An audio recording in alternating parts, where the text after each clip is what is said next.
Hi, I'm Mike from 1A Auto. We've been selling auto parts for over 30 years.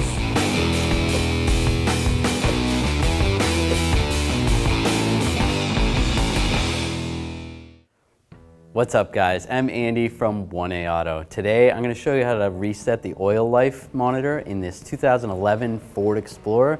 If there's any parts you need for your vehicle, click the link in the description and head over to 1aauto.com. To reset the oil life monitor, we're going to take the ignition key, stick it in the ignition, turn it to the on position without starting the vehicle. You're going to watch this part of the screen on the instrument panel, and then we're going to scroll with these arrows. You're going to go to settings, and then you're going to click the right arrow. Vehicle settings, click the right arrow. Then vehicle, click the right arrow.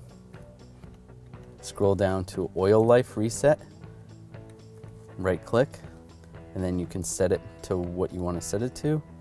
We'll set it to 100%, so we'll click OK. We're going to hold it down, and the oil life is reset. Then we can scroll back to the main menu. Thanks for watching. Visit us at 1aauto.com for quality auto parts, fast and free shipping, and the best customer service in the industry.